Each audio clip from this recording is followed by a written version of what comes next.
आज 11 जून 2021 बाप दादा के महावाक्य हैं। मीठे बच्चे, तुम अभी सच्चे सच्चे राजयोगी हो। तुम अभी सच्चे सच्चे राजयोगी हो। तुम्हें राज ऋषि भी कहा जाता है। राज ऋषि माना ही पवित्र, ऋषि माना ही वैरागी, जिसको कोई किसी का इंटरेस्ट ना हो, संपूर्ण पवित्रता हो, उसे कहते हैं ऋषि। तो भारती बाबा ने टाइटल से आपको सजाया आज कि तुम कौन हो? सच्चे सच्चे राजयोगी, राज ऋषि। प्रश्न है, तुम बच्चे मनुष्यों को, बच्चे कौन? जो बाबा के बने हैं। जो बच्चे बाबा के नहीं बने हैं, जिन्होंने बाबा को नहीं पहचाना है, उन्हें बाबा कहते हैं मनुष्य, ताकि समझ सको कि बच्चे कौन है और मनुष्य कौन है। तो उन्होंने कहा, तुम बच्चे मनुष्यों को माया रूपी रावण की, यानी 5 विकारों की दलदल से कब निकाल सकेंगे? उत्तर है, जब तुम खुद उस दलदल से निकले हुए होंगे। तो दलदल से निकलने वालों की निशानी है। चेक करो, हम विकारों की दलदल में हैं कि नहीं हैं? क्या निशानी होगी? कितनी बड़ी आपने निशानी बताई। क्या निशानी होगी? इच्छा मात्रम अविद्या। इस दुनिया में किसी से भी कोई इच्छा नहीं, कोई एक्सपेक्टेशन नहीं, कोई आशा नहीं रखनी किसी पर।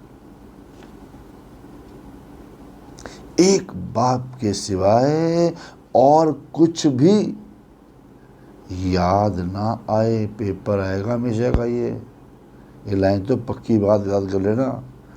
मस्तक पे लिख देना, दीवारों में लिख देना, हर जगह लिख देना। क्या लिखोगे? एक बाप के सिवाय और कुछ भी याद न आए। कुछ भी क्या क्या आएगा? एग्जाम्पल बाबा ने दिया, अच्छा कपड़ा पहने, अच्छी चीज़ें खाएं, कॉस्टली बढ़िया बढ़िया चीज़ें खाएं। ये लालच ना हो। खाने को तो मिल गया, ठीक है, पर लालसा ना अंदर है। ये क्या बनाया है, इससे तो बढ़िया वो बनाना चाहिए था। क्या दाल बना दी, कम से कम पनीर तो होना चाहिए। ये लालच है। ये लालच ना हो, क्योंकि तुम पूरा ही वनवाह में हो, वनवास में हो। पूरा वनवास तुमने धारण किया हुआ है। और तो और इस शरीर को भी भूले हुए अपने, तो शुरू को तो भुलाना आसान है, अपने शरीर को भी भूले हुए मेरा कुछ भी नहीं। जब शरीर ही नहीं रहा तो बाकी कौन है मेरा? मेरा कुछ भी नहीं, मैं आत्मा हूँ। ऐसे आत्म अभिमानी बच्चे ही रावण की दलदल से मनुष्यों को निकाल सकते हैं। तो चेक करना है दूसरों को दलदल से निकालने के लिए, कहीं हम खुद तो दलदल में निकल गए। यार वो तो बहुत अच्छे हैं, उनकी तो बड़ी प्रोग्रेस है, वो तो बड़ा ठीक चल रहे हैं, फलाने वहाँ जगह बहुत अच्छा है। दूसरों को देखने की दृष्टि खत्म। मैं आत्मा हूँ, सो आत्म अभिमानी जो बन के प्रैक्टिस करेंगे वही दूसरों को निकाल सकेंगे। गीत है तो प्यार का सागर है, तेरी एक बूंद के प्यासे हम। ओम शांति। कोई समय गीत जब बजाया जाता था तो बच्चों से गीत का अर्थ भी पूछते थे। अब बताओ तुम कब से राह भूले हो? पहले क्या होता था, कुछ 8-10 भक्ति दुनिया वाले फिल्मी गीत बाबा ने कहा रिकॉर्ड कर लिया। वो रिकॉर्ड जब तक बाबा आते थे क्लास कराने तब तक वो गीत लगा देते थे। अपने गीत तो बने नहीं थे पहले, तो वो गीत चला देते थे। फिर जब बाबा आते थे क्लास कराने के लिए फिर वो गीत बंद कर देते थे। तो बाबा गीत पर ही मुरली चला देते थे, गीत के बेस पर ही मुरली शिक्षा देने शुरू कर देते थे। लोग हैरान होते थे, ये क्या फिल्मी गीत लगा के ज्ञान सुना रहे हैं, ये कौन सा अध्यात्म है? शुरू में लोग ऐसे कहते थे। तो बाबा ने गीत पर पूछा, तेरी एक भूल गीत है ना, तो बाबा कहते कब से राह भूले हो? किसी ने कहा द्वापर से, कोई ने कहा सतयुग से। तो कब से राह भूले हम? द्वापर से, सतयुग से कि द्वापर से? जो कहते हैं द्वापर से भूले हैं वो रॉन्ग है।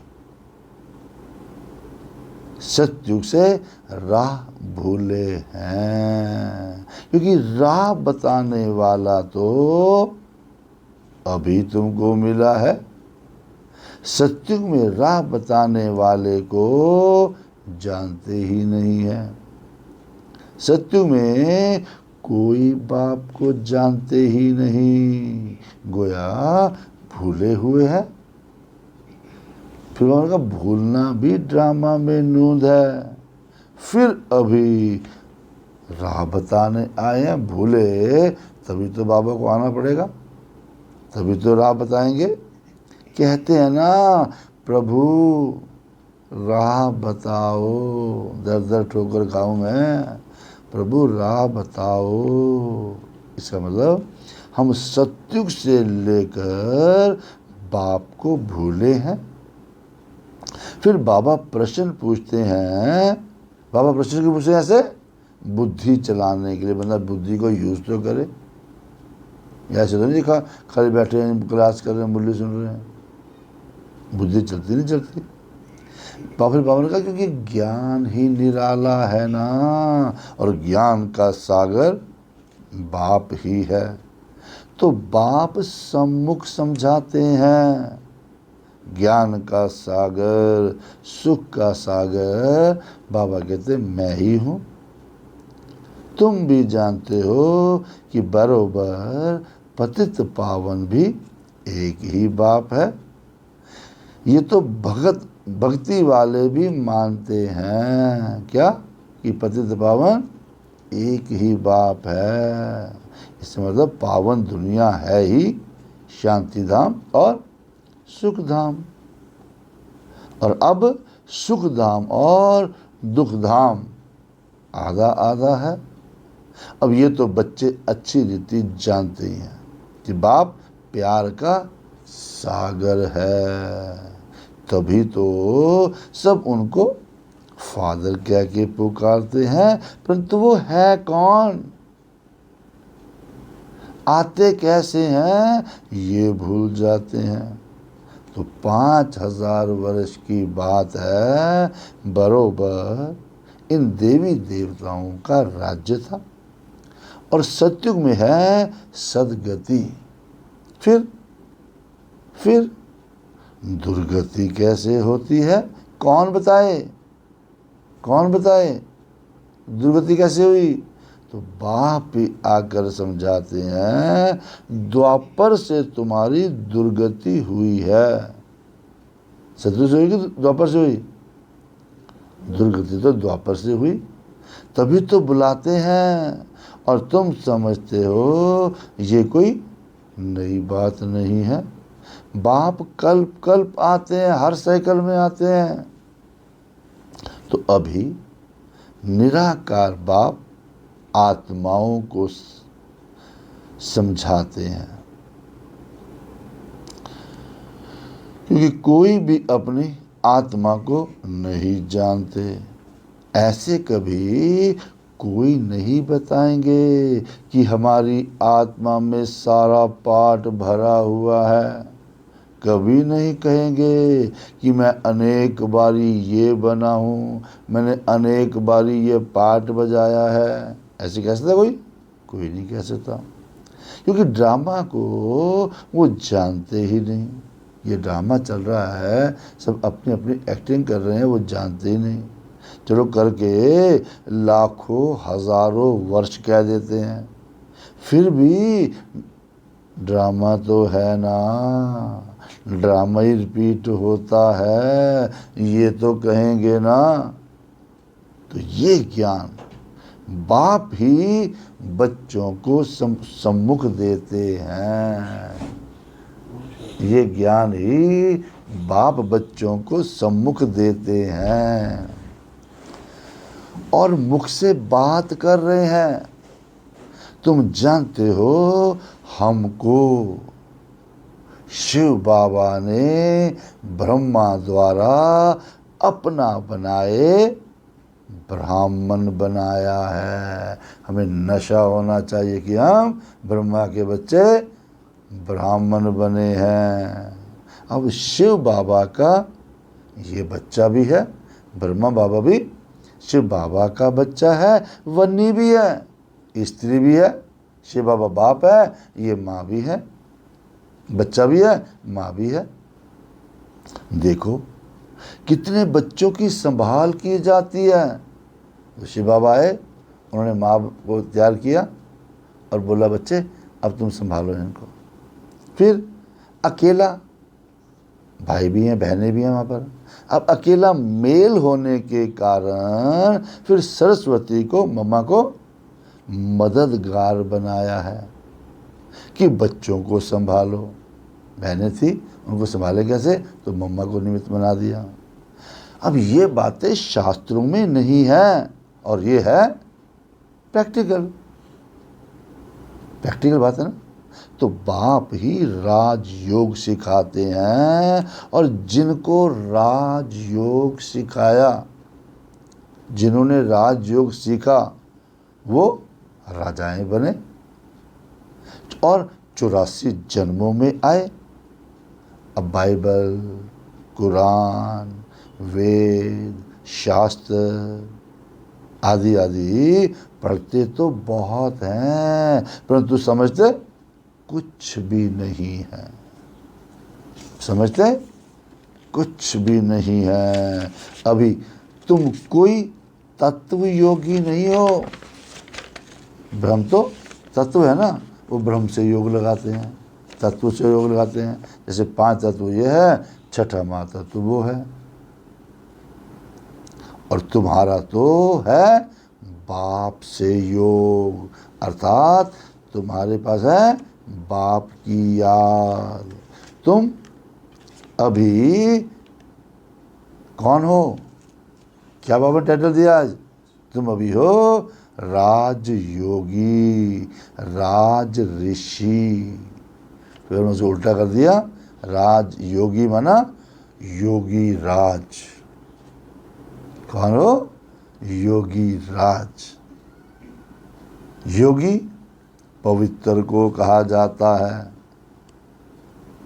राज स्वर्ग की रजाई लेने के लिए तुम योगी बने हो। योग क्यों करते हैं? तभी स्वर्ग की रजाई लें। तो बाप पहले पहले कहते हैं, आधार क्या है, बेस क्या है? पवित्र बनो।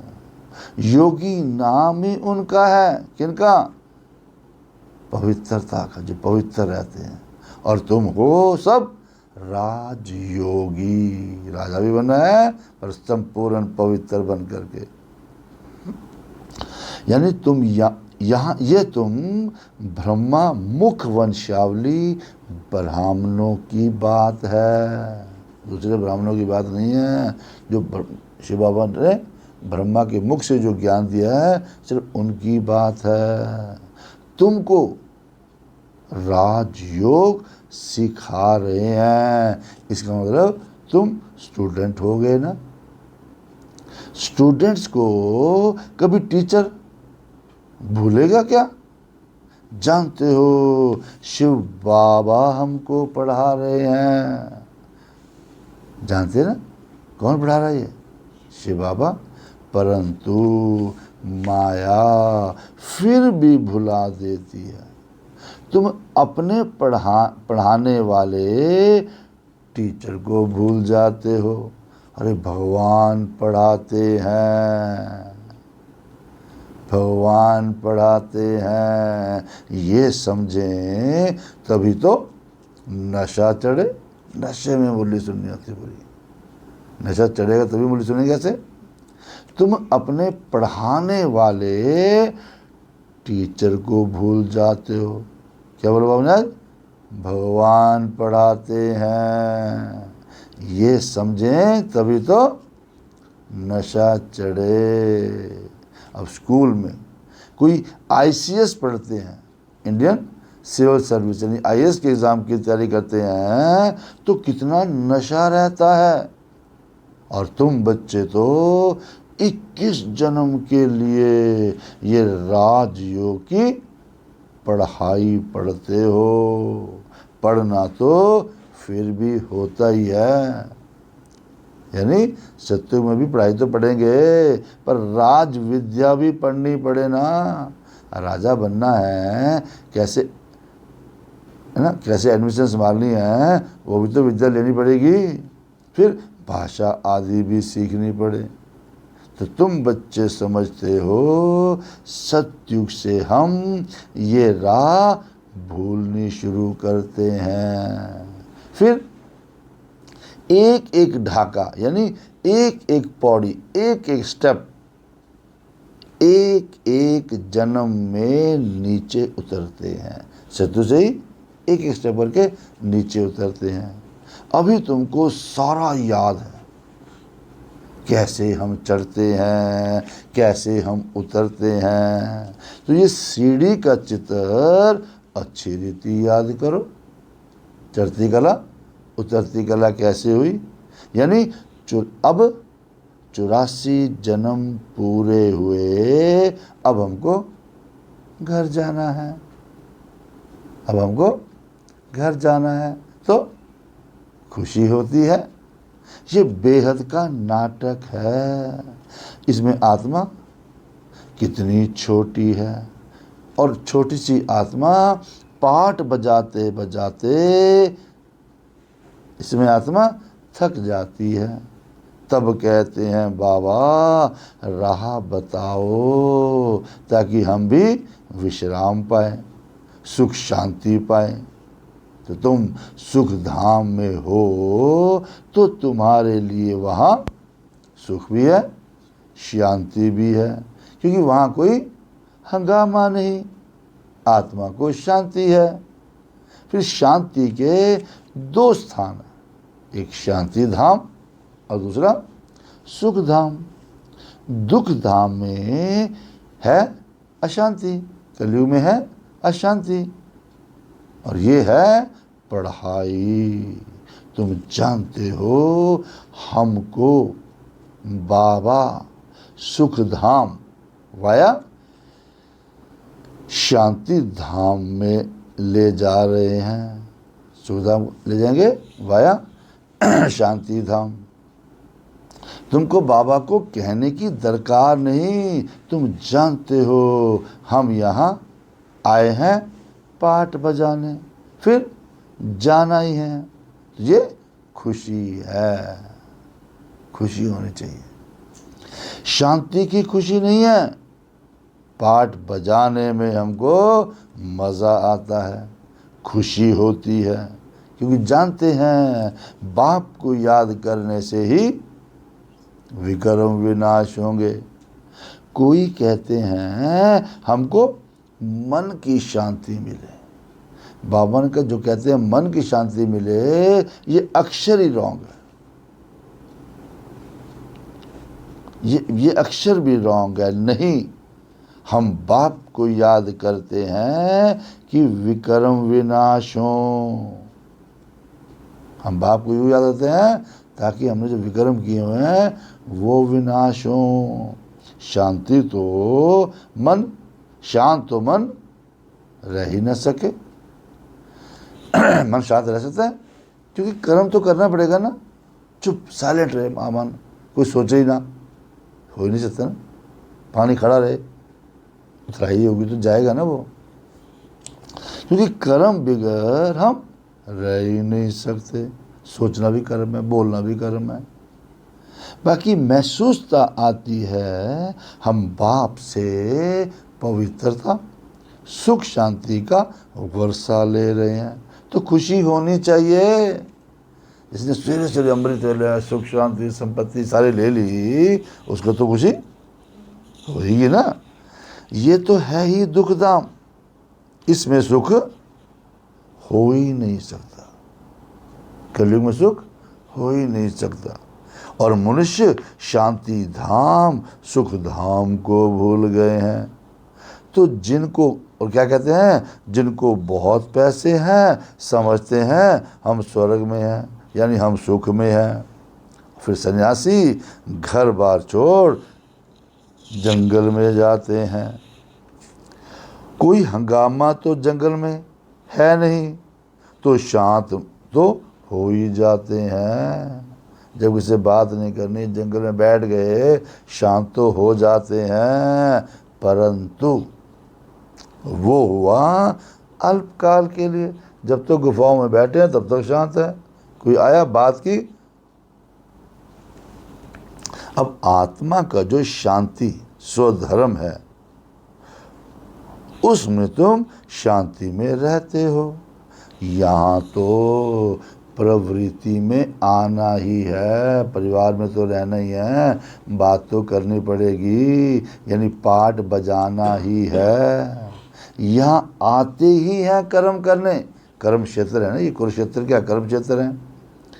कर्म में तो आत्मा को जरूर आना ही है। तो तुम बच्चे समझते हो ये समझानी बेहद का बाप दे रहे हैं, कोई गुरु नहीं समझा रहा। ये समझानी बेहद का बाप दे रहे हैं। कौन है वो? निराकार भगवानुवाच। तो अब तुम जानते हो, क्या जाना हमने सारी बातों से, कि हम आत्मा है, हमारा बाप है परम आत्मा। परम आत्मा माना परमात्मा, उनको ये आत्मा बुलाती है, और वो बाप ही सर्व का सद्गति दाता है। और अब बाप कहते हैं बच्चे, सारा ज्ञान समझ आ गया। अब बाप कहते हैं बच्चे, देही अभिमानी बनो, सोल कॉन्शियस बनो, और यही है मेहनत। क्योंकि आधा कल्प से जो आत्मा में खाद पड़ी है, एलॉय पड़ी है, वो इस याद से ही निकलेगी। तुमको सच्चा सोना बनना है। आत्मा को हम कंपेयर करते हैं सोने से, तो बाबा ने कहा आत्मा को सच्चा सोना बनना है। अब जैसे सच्चे सोने में, प्योर गोल्ड में खाद मिलाए फिर जेवर बनाते हैं, तुम असल में सच्चा सोना थे, फिर तुम्हारे में खाद पड़ती है। सत्य में प्योर गोल्ड थे, फिर त्रेता में चांदी की एलॉय पड़ी, खाद पड़ी। अब तुम्हारी बुद्धि में है हमने पाठ बजाया है, और अब हम जाते हैं, कहाँ जाएंगे? पियर घर। जैसे विलायत से जब पियर घर लौटते हो तो खुशी होती है ना। ससुराल जाने तो वहाँ खुशी नहीं होती, अपने घर जाने में तो खुशी होती है। ऐसी तुम्हें भी खुशी है। तुम जानते हो बाबा हमारे लिए स्वर्ग लाया है। बेहद के बाप की सौगात है। क्या सौगात बाबा की? बेहद की बादशाही, अर्थात सदगति। सदगति क्या है? बेहद की बादशाही। फिर सन्यासी लोग मुक्ति की सौगात पसंद करते हैं कि मुक्ति मिल जाए, मोक्ष मिल जाए, है ना, जिसमें सब मिल जाएंगे। सोचते हैं आत्मा लीन हो जाएगी ब्रह्म में। वो तो बाबा का ब्रह्म तो, ब्रह्मांड तो रहने का स्थान है जहाँ हम आत्माएं रहती हैं।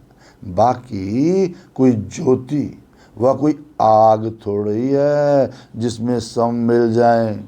ब्रह्म तो महातत्व है जिसमें आत्माएं रहती हैं।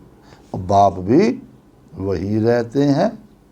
वो भी है बिंदी। अब बिंदी का किसी को साक्षात्कार हो तो समझ ही नहीं सकेंगे। मान लो बिंदी दिख जाए, ये आत्मा थी कि परमात्मा था, पता लग ही नहीं सकता। तो बच्चे बहुत कहते हैं बाबा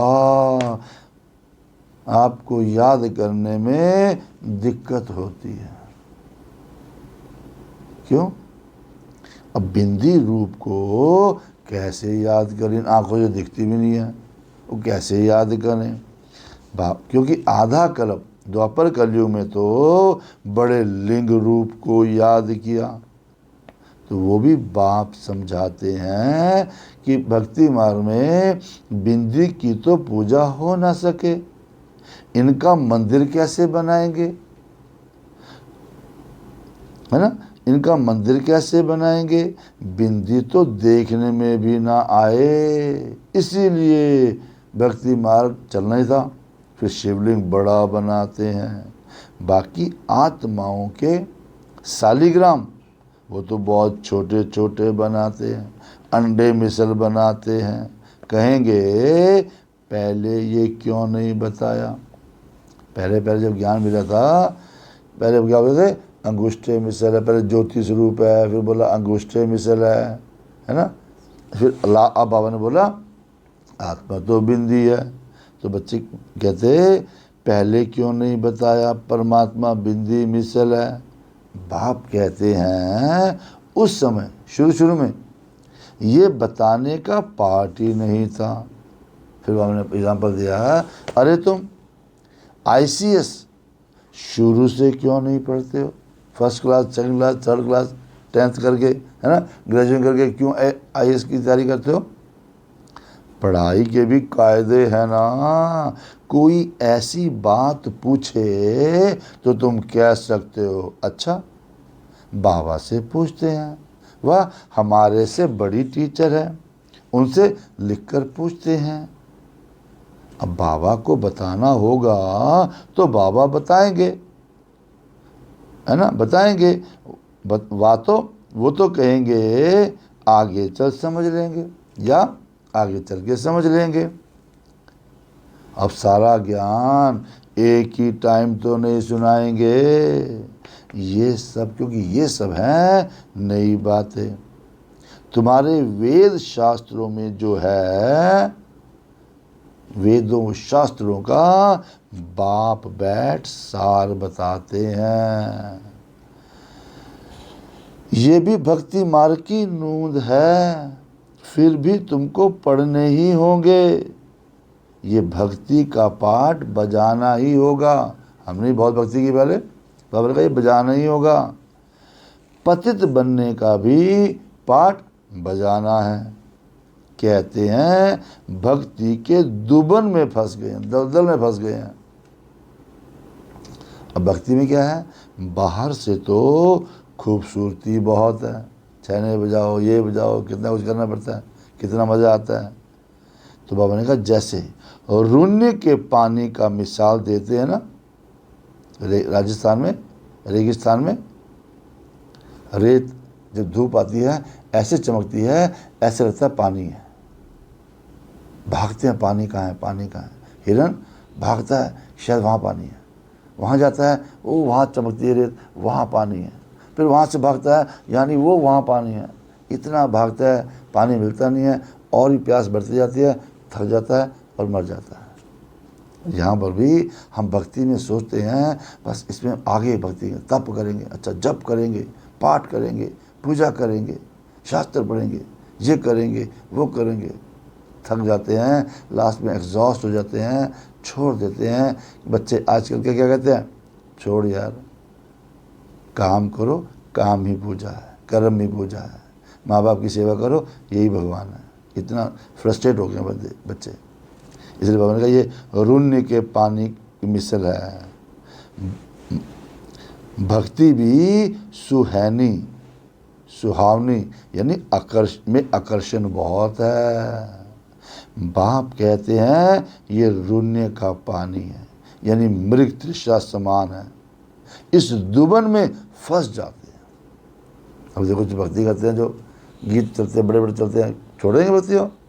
छोड़ते ही नहीं। फिर निकलना ही मुश्किल हो जाता है, एकदम भक्ति में फंसी पड़ते हैं। फिर जाते हैं औरों को निकालने, फिर खुद ही फंस पड़ते हैं। कई बच्चे बाबा के ऐसे भी हैं, चलते हैं उसको निकालने के लिए, फिर वो ऐसा ज्ञान सुनाएंगे, अच्छा इतने प्रभावित हो जाएंगे, अच्छा जी वही फंस जाएगी वहाँ पर। ऐसे बहुत फंस पड़े। फिर आश्चर्यवत, बाबा को आश्चर्य होता है, आश्चर्यवत सुनंती, रोज ज्ञान सुनंती, लोगों को सुनावंती, कथनती, औरों को निकालवंती, औरों को निकालते थे भक्ति से। चलते चलते फिर खुद फंस पड़ते हैं। कितने अच्छे अच्छे बच्चे फर्स्ट क्लास थे। ज्ञान किसी को जब बुद्धि में समझ नहीं आ रहा वो ज्ञान कि चलना कैसे है। अब मुरली तो ऊपर ऊपर से सुनोगे, इसकी गहराई क्या है। बाबा तो ज्ञान का सागर है।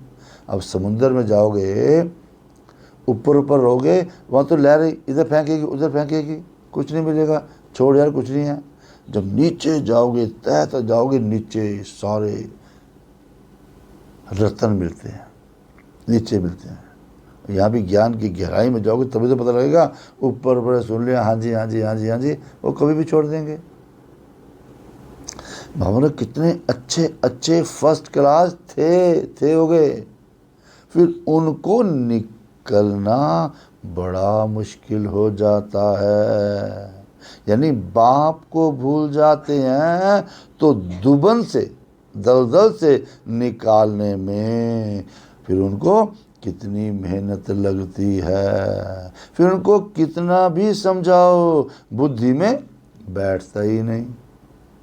तो अब तुम समझ सकते हो कि हम माया रूपी रावण की दलदल से कितना निकले हैं। जैसे भक्ति से निकला लोगों को मुश्किल लगता है, ऐसे 5 विकारों में ऐसे फंस चुके हैं कि लगता है यही तो लाइफ है, इसको छोड़ेंगे तो क्या करेंगे। जब छोड़ते हैं फिर पता लगता है आगे क्या, आगे क्या, आगे क्या। जब तो नहीं छोड़ेंगे उसी दलदल में फंसे हैं। दलदल में क्या होता है, जितना आप निकलने की कोशिश करोगे उतना धंसते जाएंगे, धंसते जाएंगे, जब तक कि कोई निकालने वाला ना हो। इस समय सारी दुनिया 5 विकारों में, भक्ति में, दलदल में फंसे पड़े हैं। सिर्फ शिव बाबा ही बाहर है जो आते हैं हमको निकालने के लिए।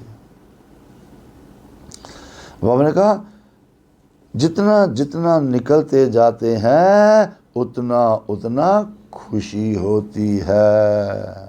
जो खुद निकला होगा उन्हीं के पास शक्ति होगी दूसरों को निकालने की। अब बाण चलाने वाले कोई तीखे होते हैं, कोई कमज़ोर होते हैं। फिर शास्त्रों में भील और अर्जुन का भी मिसाल है। अर्जुन साथ रहने वाला था।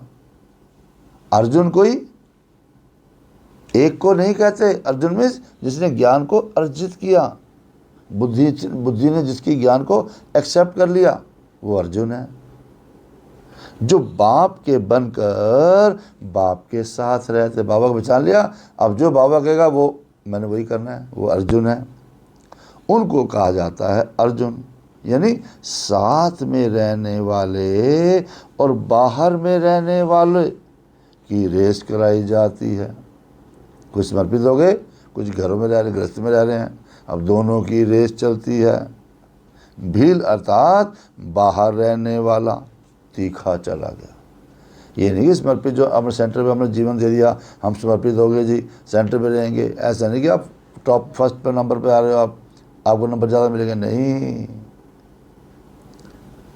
ये तो दृष्टांत एक का दिया जाता है। शोरूम में सैंपल तो बाहर एक ही होता है, अंदर वैरायटी तो माल होती है। एग्जाम्पल तो हमारे सामने ब्रह्मा बाबा है, तो खाली ब्रह्मा तो नहीं है ना, ब्रह्मा के बच्चे हम सब भाई हैं। बात तो बहुतों की है ना। भील और अर्जुन एक का नाम दिया है, तो बहुत भील बाहर गृहस्थ में रहने वाले है ना, और अर्जुन भी जो सेंटर पे समर्पित हैं। तीर भी ये ज्ञान का है, और दूसरा तीर नहीं मारा, ये ज्ञान का तीर है। तो हर एक अपने को समझ सकते हैं। हम कितना बाप को याद करते हैं और कोई की याद तो नहीं आती है, ये चेक करना।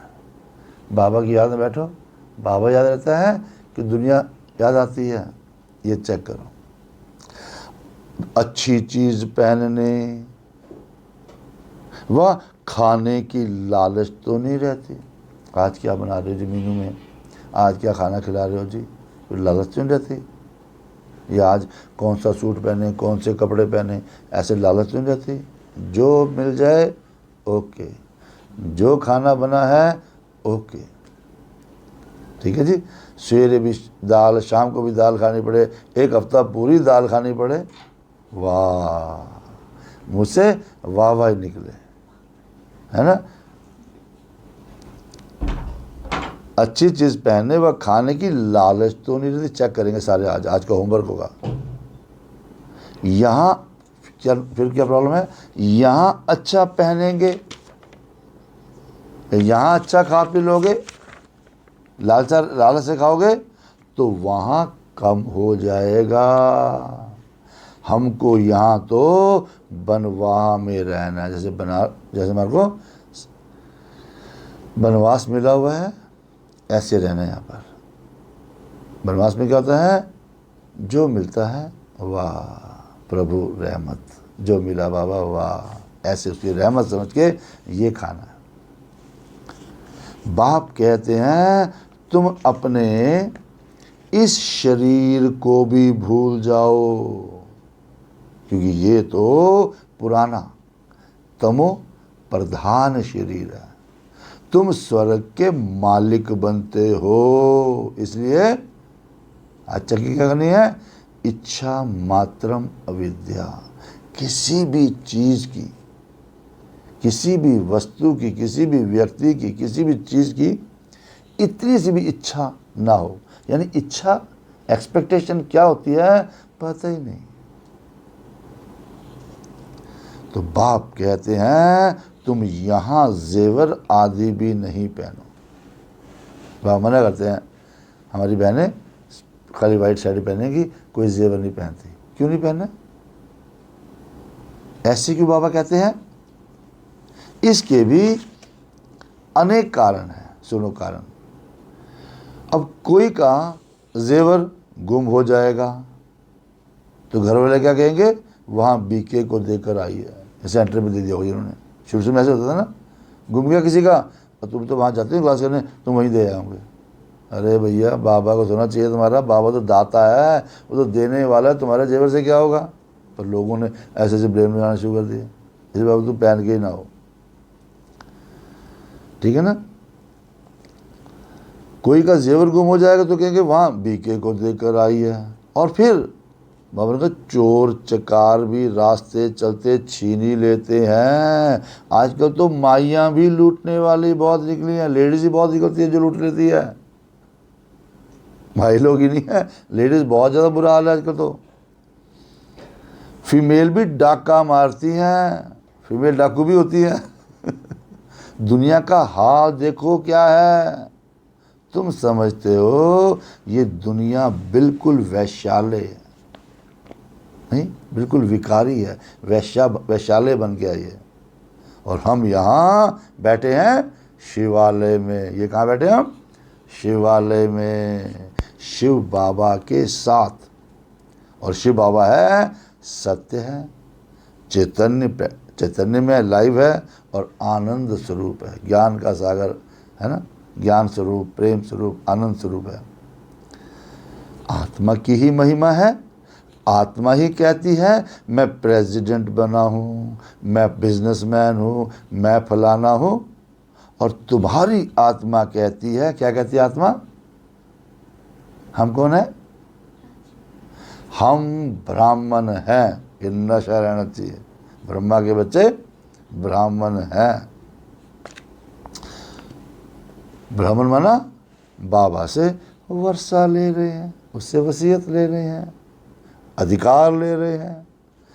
तो आत्म अभिमान में रहना है और इसी में है मेहनत। ये मेरा फलाना है, ये मेरा है, ये मेरे मम्मी है, ये पापा है, ये फलाना है, ये मेरा है, ये सामान मेरा है, ये याद रहता है।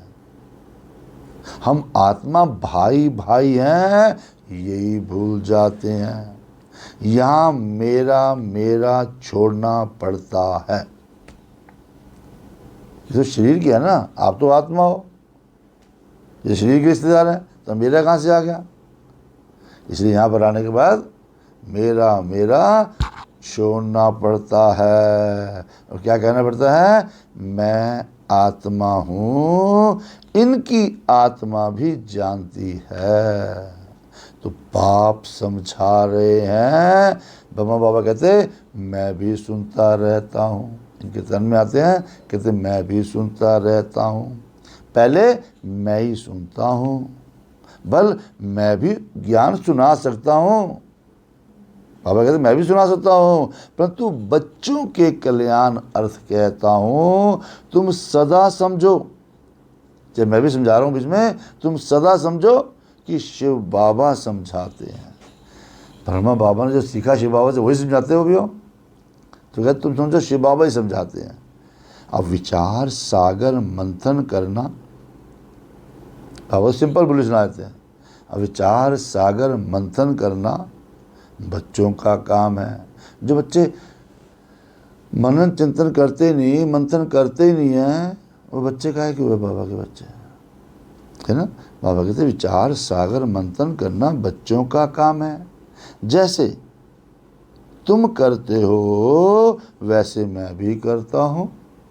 ब्रह्मा बाबा कह रहे हैं जब तुम विचार सागर मंथन करते हो मैं भी करता हूँ, नहीं तो पहले नंबर में कैसे जाएंगे? लेकिन अपने को गुप्त रखते हैं।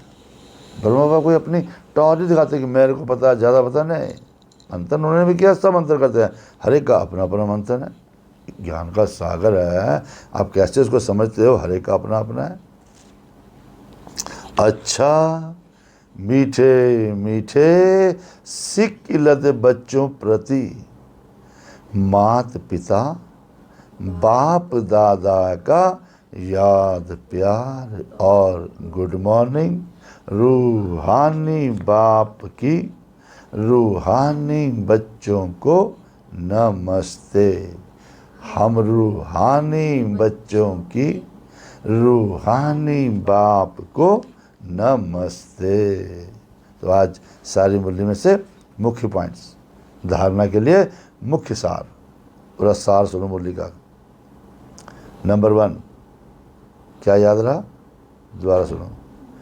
मेरा मेरा सब छोड़ अपने को आत्मा समझना है। ऐसे मेरा मेरा, ये मेरा घर, ये मेरा मकान, ये मेरा भाई, ये मेरी बहन, कुछ नहीं। ये मेरा शरीर, भूल जाओ उसको भी। तो क्या करना है? आत्म अभिमानी रहने की मेहनत करनी है। मैं सोल हूं, बस। यहां बिल्कुल वनवाह में रहना है। कोई भी पहनने खाने की इच्छा से इच्छा मात्रम अविद्या बनना है। चेकिंग करनी आज। किसी कपड़े में बुद्धि फंसी तो नहीं है, किसी चीज़ में बुद्धि फंसी तो नहीं है, खाने में बुद्धि फंसी तो नहीं है। जो मिला बड़े ग्रेसफुली उसको स्वीकार करना है। दूसरा, पाठ बजाते हुए कर्म करते अपने शांति स्वधर्म में स्थित रहना। मैं आत्मा शांत स्वरूप हूं, इसमें स्थित रहना है। और शांति धाम और सुख धाम को याद करना है। इस दुख धाम को भूल जाना है। कलयुग की दुनिया में किसी को याद नहीं करना। ये शरीर भी कलयुग ही है, इसको याद नहीं करना। शांति धाम जाएंगे महात्मा, फिर सुख धाम में फर्स्ट क्लास नया बढ़िया शरीर लेंगे। उसके लिए क्या करना पड़ेगा? वरदान। हर संकल्प, समय, शब्द और कर्म द्वारा ईश्वरीय सेवा करने वाले संपूर्ण वफादार भव। कौन आज हम? संपूर्ण वफादार। ठीक है? Complete faithful. फेथफुल कौन होता है? फेथफुल किसे कहते हैं? जिसपे बाबा पूरा फेथ कर सके, आप पर पूरा फेथ कर सकते हैं। जैसे हस्बैंड वाइफ होते हैं, है ना? तो हस्बैंड वाइफ पर या वाइफ हस्बैंड पर पूरा फेथ करती है कि नहीं, बिल्कुल बिल्कुल कहीं बाहर गलत बिल्कुल नहीं है इनका। अगर पूरा विश्वास है तो वो फेथफुल है, विश्वास नहीं है तो फेथफुल नहीं है। ऐसे हमें भी, हमारा कौन है? एक बाबा। और बुद्धि कहीं भी न जाए, हमने कंप्लीट फेथफुल बनना है। कहाँ पर बनना है? कैसे बनना है? ईश्वरीय सेवा करनी हमें। हमारा सब कुछ ईश्वरीय सेवा में जाना चाहिए। क्या क्या सब कुछ? हमारा समय चेक करो, ईश्वरीय सेवा में चल रहा है। हमारा संकल्प, विचार क्या चलते हैं? बाबा की सेवा कैसे बढ़ेगी, बाबा की सेवा कैसे बढ़ेगी, बाबा के बच्चे कैसे बढ़ेंगे। हमारे हर बोल बाबा के बच्चे बढ़ाने में लग जाते हैं। हमारे हर कर्म, ठीक है, आज सब कुछ चेक करना। कर्म, बोल, है ना, समय, संकल्प, ठीक है। तब बाबा कहते हैं तुम कौन हो आज? संपूर्ण वफादार। अभी सामने बाबा को प्रत्यक्ष करो। बाबा सामने आ गया है और टाइटल दे रहा है, बच्चे तुम संपूर्ण वफादार हो। तो मैंने आज बाबा से प्यार है ना, बाबा से, उसको पूरा फेथफुल बन के दिखाना है। और बस आप हो, बस बाकियों से रिश्ता क्या है? आपका बनाने का, बस। ठीक है, डिटेल समझेंगे। संपूर्ण वफादार, सुनो, वफादार हो गए, अब संपूर्ण। संपूर्ण वफादार उन्हें कहा जाता है जो हर वस्तु की पूरी पूरी संभाल करते। बाबा की चीजें सारी, व्यक्ति, वस्तु, हर एक की पूरी पूरी संभाल करते हैं और कोई भी चीज व्यर्थ नहीं जाने देते। बाबा की यज्ञ की कोई भी चीज व्यर्थ नहीं जाने देते। जब से जन्म हुआ, जब से बाबा के बन गए, नया जन्म हुआ यहाँ पर हमारा, तब से संकल्प, समय और कर्म सब ईश्वरीय सेवा अर्थ। तो बाबा की सेवा दिखने चाहिए मेरे हर चीज से। यदि ईश्वरीय सेवा की बजाय कहीं भी संकल्प व कहीं भी समय जाता है, व्यर्थ बोल निकलते हैं या तन द्वारा व्यर्थ कार्य होता है, तो उनको संपूर्ण वफादार नहीं कहेंगे। ऐसे नहीं कि 1 सेकंड व 1 पैसा व्यर्थ हो गया तो क्या बड़ी बात है, इतना थोड़ा नुकसान किया, थोड़े ही पैसे खराब हुए बाबा के यज्ञ के। नहीं, संपूर्ण वफादार अर्थात सब कुछ बाबा को देना नहीं है, सब कुछ सफल करने वाले। तन बाबा की सेवा में लगाया, सफल हो गया। मन सिर्फ सोचा बाबा की सेवा कैसे बढ़ेंगी, सफल हो गया मन मेरा। मन कभी भी खराब नहीं होगा, कभी भी डिप्रेशन में जा सकते हैं। धन सिर्फ बाबा के यज्ञ को बढ़ा रहा है मैंने, धन बढ़ता जाएगा आपका। हर चीज़ जो बाबा के काम में लगा रहे हो वो देखो कैसे बढ़ती है और फर्स्ट क्लास रहेगी वो। तो क्या बन जाएगा आज हम? संपूर्ण वफादार। आज देखना है मेरी वफा कहाँ कहाँ तक बाबा के साथ रही, कहाँ मैं बाबा से बेवफा हुआ हूँ। ठीक, उसके लिए स्लोगन, श्रीमत को, जो बाबा की श्रीमत मिल रही है, श्रेष्ठमत मिलती है, श्रीमत को यथार्थ समझकर, एक्यूरेट समझकर, समझ लिया, फिर उस पर कदम कदम चलने में ही सफलता समाई हुई है। जो बाबा ने कहा मुरली में पूरा समझ लिया, अब एक्ट करो वैसे, हो ही नहीं सकता सफलता ना मिले, उसी में सफलता मिलेगी। ठीक, ओम शांति।